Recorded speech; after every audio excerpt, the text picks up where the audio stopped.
Yo, you guys, this is Blacklist of the Abyss, and you're watching my review for Kuroko no Basket 2, Episode 18. And the way this one started off, it was pretty epic. Pretty epic. Aomine and Kagami were just going at it, and everyone was just standing there like they couldn't do anything. The eyes on some of the other guys there, they were like Wakamatsu, his eyes were like as wide as can be. All the guys in the crowd, like they were all just like this too. Like it was pretty epic, pretty awesome. Um, but once you actually start showing people in the crowd giving commentary like always, then once Fujimaki did that, and it started to go down. I hope it wasn't as awesome. Um, uh, Midorima, I almost forgot his name. Wow, Midorima started talking about how people's field of vision widens in the zone because he knows from experience, I guess. Not really, but apparently people just know about the zone like it's like it's some like scientifically studied thing. Like I don't know how people know about the zone when I'm pretty sure none of these guys have actually been in the zone before. Well, hey, maybe they have. Who knows? But Imayoshi definitely hasn't been. I don't know why he's talking about what he knows about the zone. The zone. All right, they were talking about the zone, right? And play continues. Kagami passes Aomine for the first time, and Imayoshi's trying to figure out why that is because Aomine is faster than Kagami, but it turns out that Aomine has left the zone. All right, and the reason because there's like you can only be in the zone for a certain amount of time, and once you're out of the zone, once you use a ton of energy when you're in the zone, and once you leave it, you kind of hit with all the stress and everything. It's just really tiring, and it hits you all at once. And that's why Kagami was able to pass Aomine. And the reason Kagami is still in the zone is because of your friendship feelings, typical shonen crap. All right, Kuroko does this all the freaking time, I swear.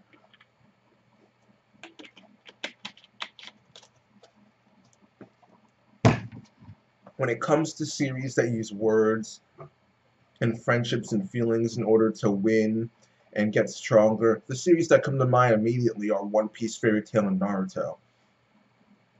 Alright, but seriously, and Magi too. Magi and Kuroko, these two series are like underrated in terms of the amount of times they do this, because they do it every single freaking arc. Alright?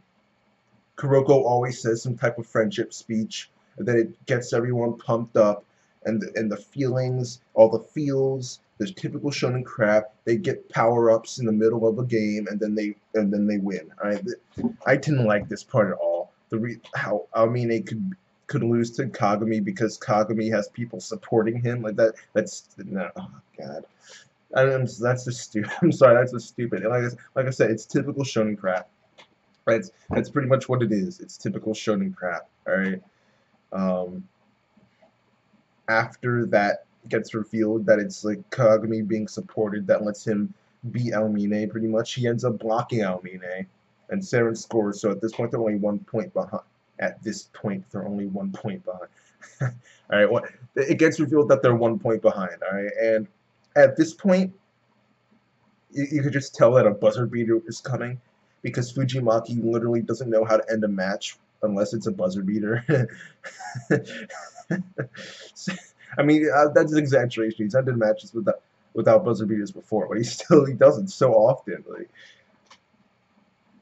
Like these 1 point games, even the Shutoku one, like it wasn't legitimately a buzzer beater, but it was still like a close game that was heading towards a buzzer beater, but ended up being tied in the end. Like, he needs to find some new ways to do.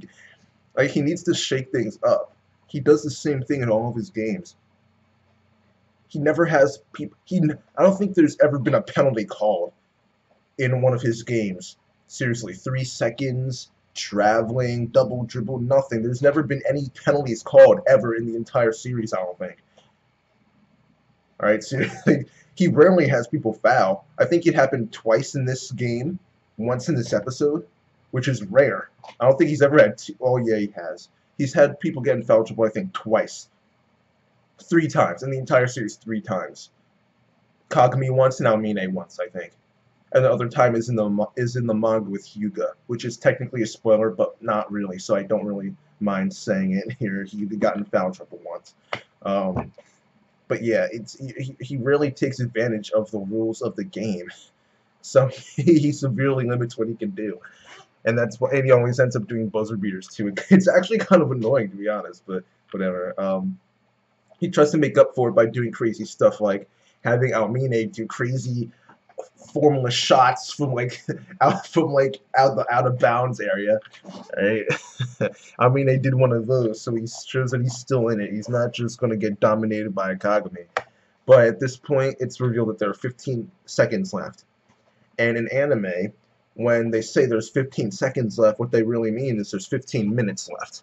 All right, because clearly some of the stuff at 15 seconds should have been over much quicker than this. There was one part where Kagami was in the air, Hyuga had passed it to him, and he was going to dunk, but Aomine jumped up to block him, and like both of their hands were touching the ball, and literally, from that point on, Kagami passes the ball to Teppei, Teppei catches it, fakes, then goes up, gets fouled, and makes the shot, and literally all of that stuff was literally 1 second.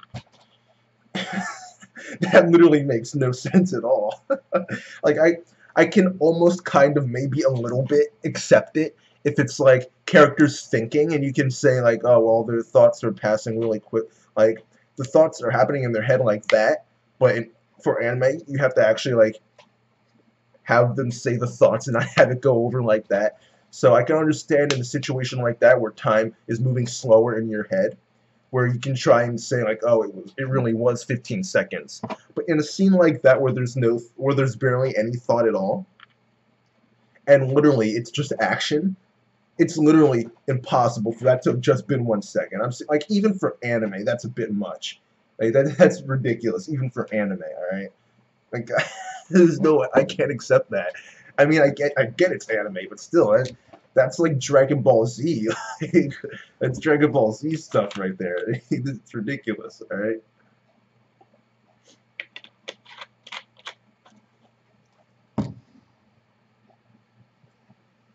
And, well, yeah, Teppei got the foul, and he made the shot.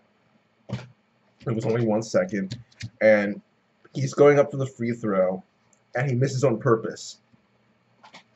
And Kagami gets it, and he goes to, so he somehow twists completely, like does a 180 mid-air.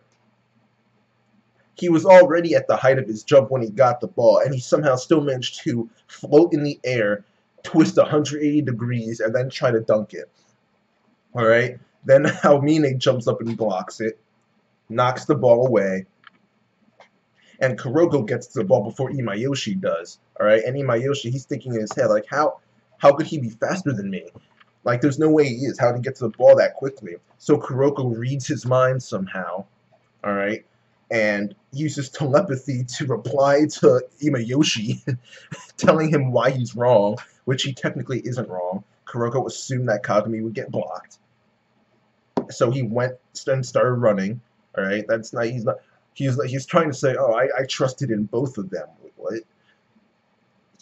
What? Like, the only way that makes sense is if you're saying you trusted that Kagami would get the ball, and then you trusted that Aomine would block it afterwards. That's the only way you can say he trusted in both of them. But even then, he still trusted Aomine. Like, he still didn't think Kagami would get the job done. That's why he started running. So no, that's a load of crap. He's trying to get out of this. No, he believed that Kagami would get blocked. He thought that Aomine would be over Kagami in this instance, which he was. All right.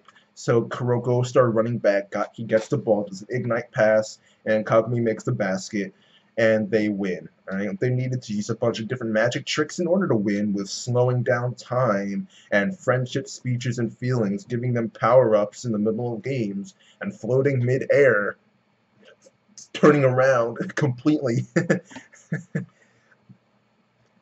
and just all this crazy stuff, misdirection, overflow, barrier jumpers. They needed all these magic tricks and techniques, but they did it. They actually managed to beat Toho. Right? So, yeah. That's really it. There's like another 5 minutes in the episode after that, but I don't really care. It's not anything worth mentioning, really. Just probably like half it was just more friendship feelings. I don't care. All right, so that's really it for this for that episode and for this review. And I'll just give the episode an 8 out of 10. The beginning like minute or two were awesome. There's just so much there's so much stuff to complain about throughout the rest of the episode.